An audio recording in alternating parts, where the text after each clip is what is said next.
Hello lovely people and welcome back to my channel.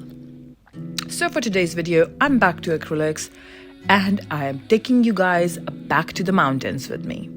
For my sky I have chosen this light pink shade which is going to transcend into light blue. So for my transition I'm just using more white and then I'm going to use this light blue color, it's called powder blue, to just transition it back and just have this very smooth gradient going because the sky needs to look as natural as possible. Okay, now as we are in mountains, of course there are going to be mountain rocks that are going to be circumferencing any road. So here I'm just using yellow ochre to create this kind of mark my road, the sides of the road, and then I'm going to definitely go ahead and color my road in. Right, now I'm on to mountains. I've created this darker shade which is the closest range and I'm going for a very light blue for the range that is the furthest behind. After doing this, I just felt the need of having one more mountain chain between these two. So I decided to go for an in-between shade to create illusion of yet another mountain chain between all this. And I thought it gave the painting a real nice edge. Right, now I'm back to fan brush and I have picked up sap green to just try and create some grass, some greenery, some trees. Now fan brush is the fastest way to create any kind of foliage and trees and everything like that. I just feel sometimes it lacks detail, and sometimes it's a really good thing because lack of details can actually create much more illusion of realism. But I did use a round brush just to fine-tune the top edges of my trees, just to make it a little bit more defined at the top.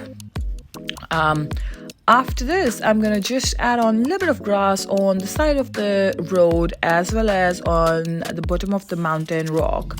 I just think that's something that is everywhere in any mountain range. Now I'm using yellow to mix with sap green to just give some shading to the trees.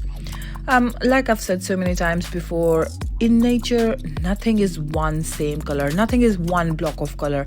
Everything is just such a beautiful mixture of different shades. It's just so amazing to see.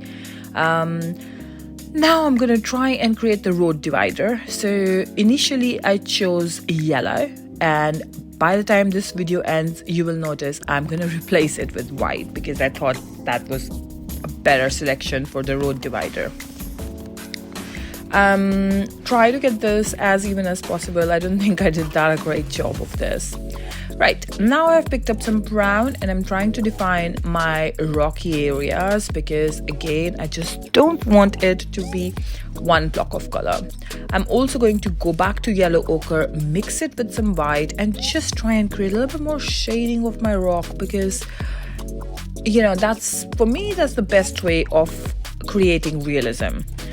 I'm doing the same on the other side, just creating a little bit of shading with yellow ochre and white together to just give this a bit of a realistic effect.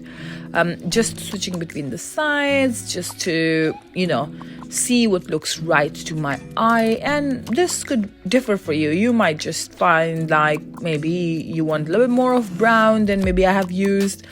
Whatever suits you. There is really nothing that's right or wrong in a painting. It's all about your perspective.